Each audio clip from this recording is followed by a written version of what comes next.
Tu veux savoir pourquoi t'as l'impression qu'on ne te respecte pas vraiment? Pourquoi, malgré ta gentillesse, ton écoute, ta bienveillance, on te zappe, on t'utilise, on t'oublie? Parce que tu cherches encore à plaire. Et plaire à tout le monde, c'est le plus sûr des moyens de te faire piétiner. On aurait dû te le dire à 18 ans. On aurait dû t'apprendre que le respect ne se mendie pas. Il s'impose. Nietzsche, lui, l'avait compris. Il l'a même hurlé dans ses livres. Mais personne ne t'a mis sur son œuvre. Alors aujourd'hui, c'est moi qui vais te transmettre cette première leçon. Pas une citation, pas un truc à méditer dans un carnet, une ligne de conduite, un code d'honneur. Dans cette vidéo, tu vas comprendre pourquoi chercher à être aimé te rend faible, comment te libérer de ce réflexe de soumission, et surtout, comment devenir cet homme qu'on respecte sans même qu'il parle, l'homme souverain, pas le mendiant. Si tu veux qu'on discute, qu'on continue à avancer ensemble, abonne-toi à Sagesse Intemporelle. Active la cloche, parce qu'ici on parle à ceux qui avancent en silence, qui pensent trop, mais refusent de se trahir. Et si cette vidéo t'aide à voir plus clair, like-la. Tu ne fais pas ça pour moi, tu fais ça pour ceux qui sont encore dans le brouillard. Alors accroche-toi, parce que ce que tu vas entendre maintenant, c'est peut-être la claque mentale qu'il te fallait depuis des années.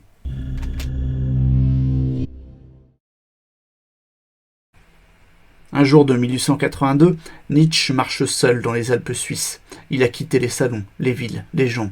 Il vit retiré dans une petite maison, avec, pour seule compagnie, le froid, les montagnes et ses pensées. Ce jour-là, il observe une famille de touristes passés. Le père sourit à tout le monde, hoche la tête à chaque passant, s'excuse d'exister. Le fils, lui, regarde le sol, mal à l'aise. Nietzsche ne dit rien. Mais en rentrant, il écrit dans son carnet. Celui qui veut plaire à tous est un esclave, pas un homme. Il ne le dit pas par mépris. Il le dit comme un chirurgien qui constate une fracture. À ses yeux, c'est une maladie moderne, une manière de vivre qu'on te vend comme de la gentillesse, alors que c'est juste de la peur. La peur d'être rejeté, la peur de déplaire, la peur d'être seul. Aujourd'hui, rien n'a changé. T'es au bureau, tu souris trop. T'es en couple, tu fais tout pour qu'elle ne parte pas. T'es sur les réseaux, tu postes en espérant des likes. Et tu crois que c'est de la stratégie. Mais ce n'est que de la soumission. Tu veux être aimé, et ce besoin te rend fragile. Nietzsche, lui, voulait qu'on arrête de vivre à genoux, qu'on arrête de s'adapter pour exister. Il voulait former des hommes debout. Et si tu veux commencer ce chemin, il faut d'abord comprendre ce qu'il combattait. On va donc revenir un instant dans son époque, voir d'où lui venait cette rage contre le conformisme, et pourquoi il appelait les hommes à sortir du troupeau. Nietzsche n'a sûrement jamais vu exactement cette scène, une famille qui sourit à tout le monde pendant une balade en montagne. Mais il a vécu là, vraiment, à Sils Maria, dans les Alpes suisses.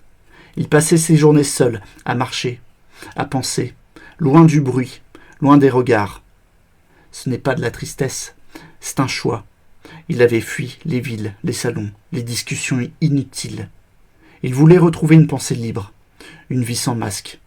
C'est dans ce silence, dans cette solitude, qu'il a écrit ses textes les plus puissants. Et ce qu'il voyait déjà à son époque, c'est ce que toi, tu vis peut-être aujourd'hui. Cette impression de bien faire, de sourire, d'être gentil, d'être accepté. Nietzsche appelait ça le troupeau. Tous ces gens qui se conforment, qui s'adaptent, qui veulent juste ne pas déranger. Il les regardait avec pitié. Pas parce qu'ils étaient méchants ou stupides, mais parce qu'ils avaient peur. Peur de déplaire, peur d'être seuls, peur d'être eux-mêmes. Il a écrit cette phrase célèbre.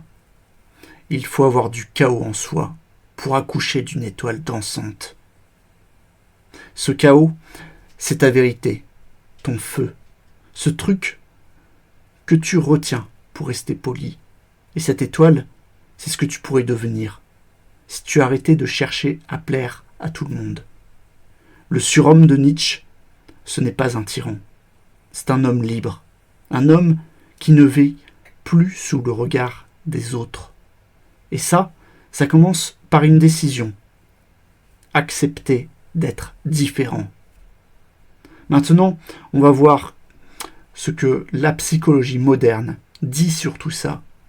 Pourquoi le besoin d'approbation est si fort? Et surtout, comment t'en libérer concrètement? Ce besoin de plaire, Nietzsche l'avait observé intuitivement. Mais aujourd'hui, la science le confirme. D'après une étude publiée dans Personality and Social Psychology Review, plus tu ressens un besoin d'approbation sociale, plus tu réduis tes comportements affirmés, même quand tu sais que tu as raison. En clair, tu t'écrases pour rester aimé. Et c'est exactement ce que le philosophe dénonçait. Cette peur de déplaire te rend prévisible, malléable, effacé. Alors comment on s'en sort? Commence par un exercice simple. Refuse une fois par jour quelque chose que tu accepterais d'habitude, par peur du jugement. Un service, un rendez-vous, une explication inutile. Ensuite, entraîne-toi à poser ton silence. Tu n'as pas besoin de remplir les blancs pour rassurer. Ton calme est une affirmation en soi. Enfin, parle moins. Mais quand tu parles, sois clair. Assume ce que tu dis, sans chercher à nuancer pour être accepté. Tu verras, au début, ton corps tremble un peu. C'est normal. Tu t'arraches à des années d'habitude. Mais chaque refus posé, chaque silence gardé, t'apprend une chose puissante. Tu n'as pas besoin d'être validé pour exister. Et c'est là que quelque chose change. Ton regard s'ancre, ton attitude se transforme. Tu n'essaies plus de séduire. Et c'est à ce moment-là que tu deviens magnétique. Maintenant, on va aller plus loin. On va voir en face à face, de façon d'exister dans le monde. L'homme mendiant et l'homme souverain. Quand tu arrêtes de chercher à plaire, tu découvres un truc étrange. Le calme. Pas le calme extérieur, le calme intérieur. Cette sensation que tu as plus besoin de courir après l'attention, les messages, les regards. Tu respires, tu es là, et c'est suffisant. Et c'est ce calme-là qui prépare le terrain. Parce que quand tu n'es plus obsédé par ce que les autres pensent, tu peux enfin voir plus grand. Tu peux regarder tes défis, non plus comme des menaces, mais comme des tests, comme des marches à gravir. Il y a une histoire très simple qu'on raconte dans les écoles stoïciennes. Un homme marche sur un sentier escarpé.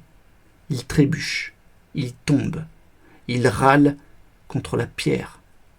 Un vieux philosophe le regarde et lui dit « Cette pierre n'était pas là pour te faire tomber, elle était là pour t'apprendre à mieux poser ton pied. » Ce regard-là, c'est celui de l'homme souverain. Il ne se plaint pas, il ne blâme pas, il apprend. Même dans la chute, même dans le rejet, même dans le silence des autres. Et ce qui est fou, c'est qu'en cultivant cette posture, tu deviens plus attirant.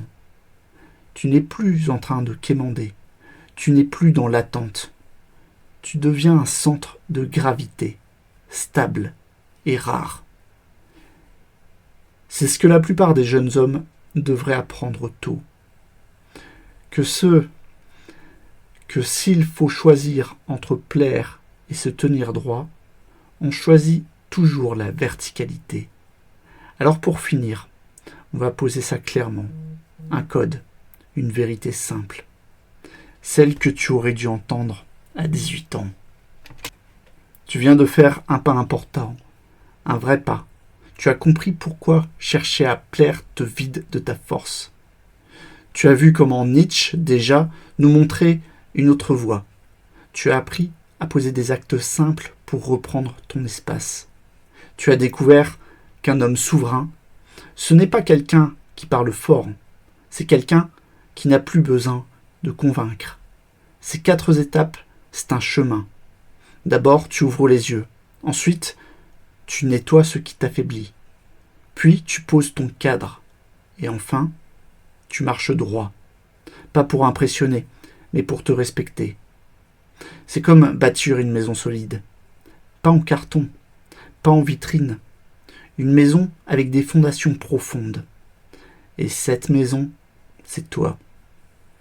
Tu ne l'as peut-être pas encore finie, mais tu as commencé. Et ce début, crois-moi, il est précieux, parce qu'il te rend plus calme, plus clair, plus vivant. Si cette vidéo t'a parlé, laisse un like, abonne-toi à Sagesse Intemporelle, active la cloche.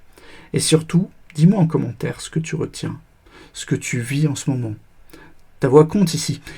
Elle te construit ce cercle d'hommes lucides, exigeants, qui ne veulent plus se perdre pour être aimés. Tu peux aussi cliquer sur le lien en description pour accéder à ma formation gratuite de la solitude choisie à l'influence authentique. C'est le prolongement naturel de ce que tu viens d'apprendre. Et si tu veux aller plus loin, poser des actes, incarner vraiment ce changement, c'est par là qu'on peut commencer. Et si tu veux voir un autre visage de cette sagesse, je t'ai préparé une autre vidéo que tu pourras cliquer à l'écran. Un autre combat et peut-être de ce que tu es en train de devenir. Allez, à tout de suite.